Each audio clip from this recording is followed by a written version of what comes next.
غیبت کی ایک مصلحت یہ بھی ہے کہ اس سے شیعوں کا ایمان خالص ہوگا اور اس کے ذریعے ان کے عقیدے اور ان کی معرفت کا امتحان مقصود ہے۔ جیسا کہ روایات سے معلوم ہوتا ہے کہ 2 وجہوں کی بنا پر حضرت مہدی عجل اللہ تعالیٰ فرجہ شریف کی غیبت سب سے اہم امتحان الہی ہے۔ پہلی وجہ، غیبت کیونکہ بہت طولانی ہوگی، اس لیے اکثر لوگ شک و شبہ کا شکار ہو جائیں گے، جبکہ بعض لوگ آپ کی ولادت یا آپ کے زندہ رہنے کے بارے میں شک کریں گے، اور صرف مخلص صاحبان معرفت اور تجربہ کار لوگوں کے علاوہ کوئی شخص بھی آپ کی امامت کے عقیدے پر باقی نہ رہے گا، جیسا کہ پیغمبر اکرم صلی اللہ علیہ وآلہ وسلم کی ایک معروف روایت میں ہے، جسے جناب جابر نے نقل کیا ہے کہ آپ نے فرمایا، وہ اپنے شیعوں اور چاہنے والوں کی نظروں سے غائب ہو جائے گا، اور اس شخص کے علاوہ اس کی امامت کا کوئی قائل نہ رہ جائے جس کے دل کا خداوند عالم نے ایمان کے لیے امتحان لے رکھا ہے۔ دوسری وجہ، غیبت کے دور میں پیش آنے والی وہ مشکلات اور ناگوار حوادث اور حالات زمانہ کا الٹ پھیر ہے جو لوگوں کو اس طرح منقلب کر ڈالے گا کہ جس کے بعد ایمان کی حفاظت کرنا بہت مشکل مرحلہ ہے، اور لوگوں کا ایمان بہت بڑے خطرات سے دوچار ہوگا، جیسا کہ امام جعفر صادق علیہ السلام نے فرمایا ہے، جو شخص غیبت کے زمانے میں اپنے دین کا پابند رہنا چاہے، اس کی مثال ایسی ہی ہے جیسے خاردار شاخ پر اس کے کانٹے صاف کرنے کے لیے ہاتھ مارے۔ پھر امام علیہ السلام نے اپنے ہاتھ سے اشارہ کر کے اس کی وضاحت کی اور یہ فرمایا، اس صاحب امر کی ایک غیبت ہے، لہٰذا ہر بندہ خدا پرہیزگاری سے کام لے اور اس کے دین سے متمسک رہے۔ ہر زمانے میں امام کا ضروری ہونا۔ علل الشریع باب 153 حدیث نمبر 26۔ شیخ صدوق ایک چین کے ذریعے نیریٹ کرتے ہیں کہ امام صادق علیہ السلام نے فرمایا،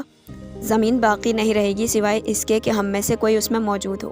جو حق کو پہچانتا ہو، تاکہ جب لوگ حد سے بڑھ جائیں تو وہ کہے کہ تم حد سے بڑھ گئے ہو، اور جب لوگ کسی چیز میں کمی کریں تو وہ کہے کہ تم پیچھے رہ گئے ہو، اور اگر ایسا نہ ہوتا تو باطل سے حق کی پہچان نہ ہوتی۔ آیت اللہ سید محمد باقر الصدر اور آیت اللہ مطہری کی کتاب، جس کے انگلش ٹرانسلیشن کا نام دا اویٹڈ سیویئر ہے، اس میں انہوں نے امام علیہ السلام کے وجود کو پروف کرنے سے متعلق سوال کا اس طرح جواب دیا ہے کہ اس تصور یعنی امام کے منجی موعود یعنی اویٹڈ سیویئر ہونے کے تصور کے بارے میں اتنے زیادہ حوالوں میں زور دیا گیا ہے کہ اس پر شک کرنے کی کوئی وجہ نہیں ہے۔ ان کا آگے کہنا ہے کہ ٹوٹل رپورٹس جو شیعہ سنی حوالوں سے ہمیں ملتی ہیں اس موضوع پر وہ 6000 سے زیادہ ہیں۔ وہ آگے لکھتے ہیں کہ یہ ان کی تعداد کی بنا پر نہیں کہ ہمیں ان روایات کو ماننا پڑے گا، بلکہ اس کی سند کے اور بھی اشارے ہیں۔ رسول صلی اللہ علیہ وآلہ وسلم کی ایک روایت کے الگ الگ ورژنز کے مطابق ان کے بعد 12 خلیفہ، 12 امام یا 12 سردار ہوں گے۔ امام ابھی تک کیوں نہیں آئے؟ اسی کتاب میں وہ اس سوال کا جواب بھی دیتے ہیں۔